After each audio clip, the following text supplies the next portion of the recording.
हिंद। स्वागत है आप सभी का आपके अपने यूट्यूब चैनल अपना क्लासेस में।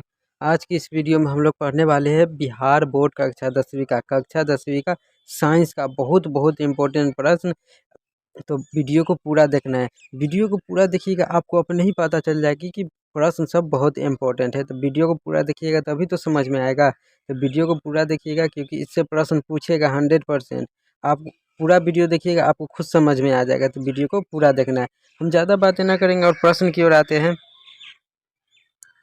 ये सभी प्रश्न जो है कि धातु अधातु से, मेटल नॉन मेटल से है। तो वीडियो को पूरा देखिएगा, आपको खुद समझ में आ जाएगा कि सभी प्रश्न कितना इम्पोर्टेंट है। तो निवेदन है, मैं आपसे रिक्वेस्ट ही कर सकता हूँ कि वीडियो को पूरा देखना है। प्रश्न है, विद्युत अपघटनी परिष्करण में अशुद्ध धातु को बनाया जाता है। विद्युत अपघटनी परिष्करण में अशुद्ध धातु को बनाया जाता है। तो क्या बनाया जाता है? तो एनोड बनाया जाता है। आपको ध्यान में रखना है, एनोड बनाया जाता है। हम जल्दी जल्दी प्रश्न सबको करेंगे क्योंकि कम समय में ज़्यादा प्रश्न को करना है। तो जल्दी जल्दी थोड़ा करेंगे। अधिकतर धातुओं के ऑक्साइड होते हैं। अधिकतर धातुओं के ऑक्साइड कैसे होते हैं? तो होते हैं क्षारीय होते हैं। आपको ध्यान में रखना। अधिकतर धातुओं के ऑक्साइड कैसे होते हैं? तो क्षारीय होते हैं। सभी बातों को नोट करते हुए चलिएगा।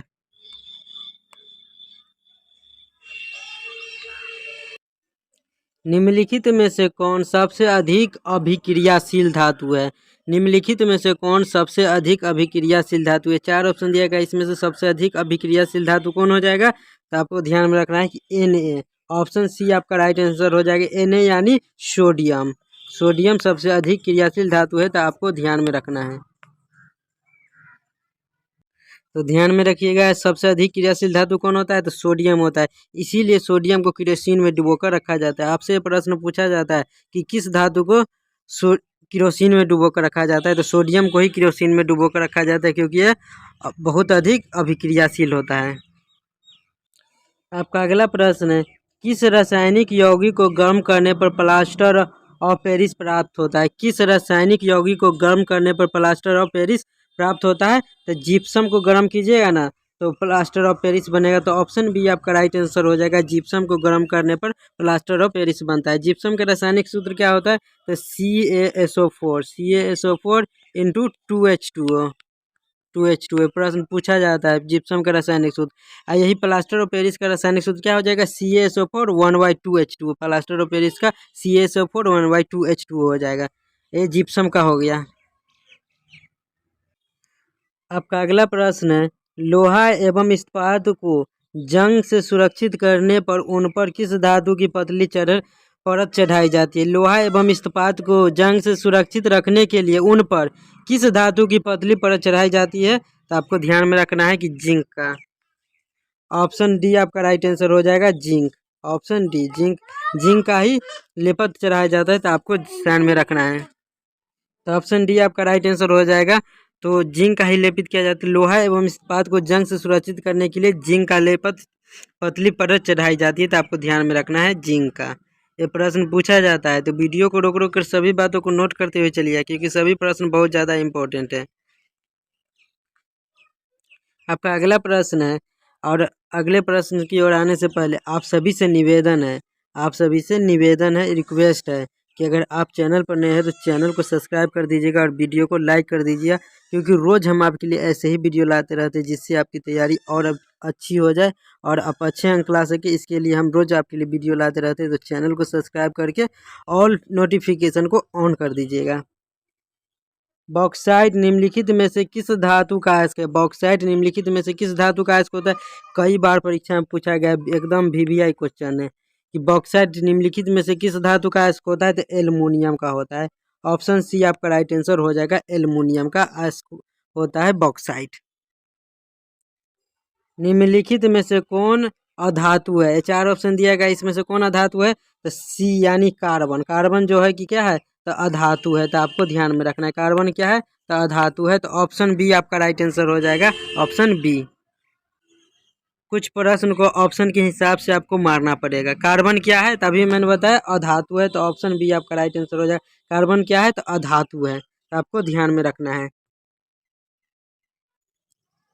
लोहा निकल और क्रोमियम के मिश्र धातु को कहते हैं? लोहा, निकेल और क्रोमियम के मिश्र धातु को क्या कहते हैं? तो उसे स्टेनलेस स्टील कहते हैं। तो ऑप्शन डी आपका राइट आंसर हो जाएगा, ऑप्शन डी। लोहा, निकेल और क्रोमियम के मिश्र धातु को स्टेनलेस स्टील कहा जाता है, तो ध्यान में रखिएगा। तांबा और जिंक के मिश्र धातु को क्या कहते हैं? तांबा और जिंक के मिश्र धातु को क्या कहते हैं? तो पीतल कहते हैं। आपको ध्यान में रखना है।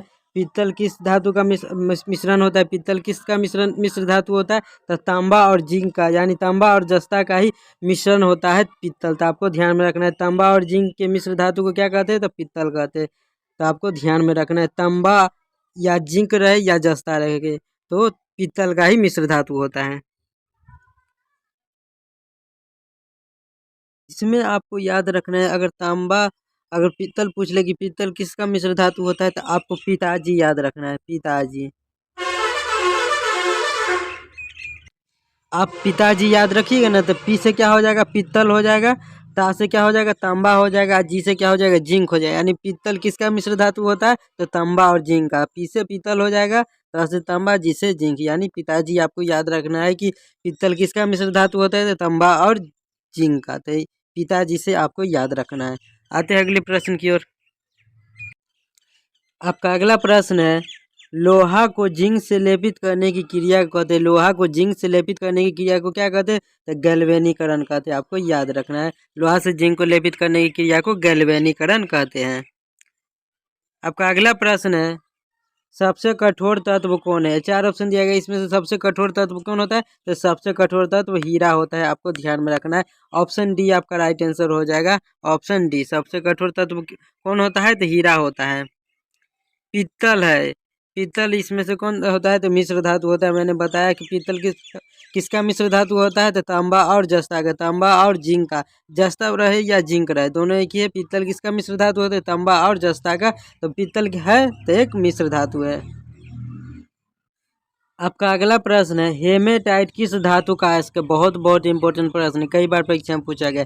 हेमेटाइट किस धातु का अयस्क होता है? तो हेमेटाइट लोहा का अयस्क होता है। आप सभी को पता हो कि हेमेटाइट किस धातु का अयस्क होता है? तो लोहा का अयस्क होता है। आपको ध्यान में रखना है, लोहा का अयस्क कौन हो जाएगा? तो हेमेटाइट हो जाएगा। लोहा का अयस्क कौन हो जाएगा? हेमेटाइट। आपको याद रखना है, लोहा किसका अयस्क होता है? तो हेमेटाइट का। तो इसमें पूछा गया कि हेमेटाइट किस धातु का अयस्क है? तो लोहा का है। और यही पूछ लेता है कि लोहा का अयस्क कौन है? तो हेमेटाइट है। निम्नलिखित में से किसे चाकू से काटा जा सकता है? निम्नलिखित में से किसे चाकू से काटा जा सकता है? तो आपको हमेशा ध्यान में रखना है कि सोडियम, पोटेशियम और लिथियम, ये 3 धातुओं को चाकू से काटा जा सकता है। सोडियम, पोटेशियम और लिथियम को चाकू से काटा जा सकता है। तो इसमें लिथियम दिया हुआ है, तो ऑप्शन ए आपका राइट आंसर हो जाएगा, लिथियम। लिथियम, पोटेशियम और सोडियम को चाकू से काटा जा सकता है। आप तीनों को याद रखना है, सोडियम, पोटेशियम और लिथियम को चाकू से काटा जा सकता है। हो सकता है लिथियम की जगह पोटेशियम दे दे या सोडियम दे दे। तो आपको याद रखना है कि चाकू से किसे किसे काटा जा सकता है? सोडियम, पोटेशियम और लिथियम को। निम्नलिखित में से कौन उपधातु है? निम्नलिखित में से कौन उपधातु है? तो आपको याद रखना है कि निम्नलिखित में से कौन उपधातु हो जाएगा? तो Sp हो जाएगा। ऑप्शन डी आपका राइट आंसर हो जाएगा, Sb। यानी Sb क्या होता है? तो एंटीमनी होता है, एंटीमनी। Sb हो जाएगा एंटीमनी। तो आपको ध्यान में रखना है।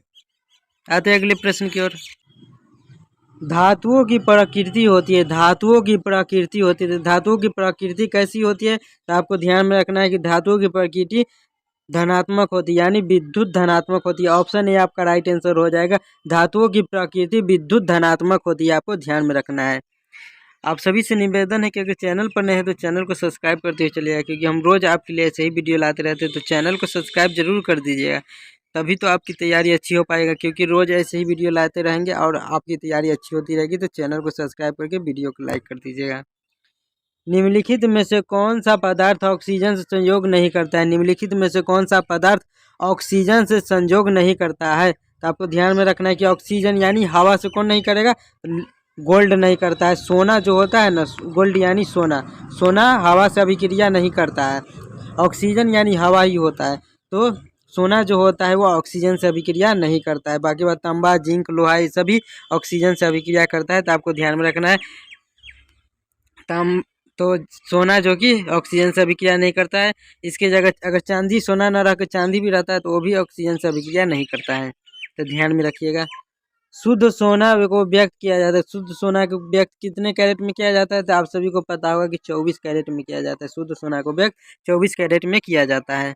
आते हैं अगले प्रश्न की ओर।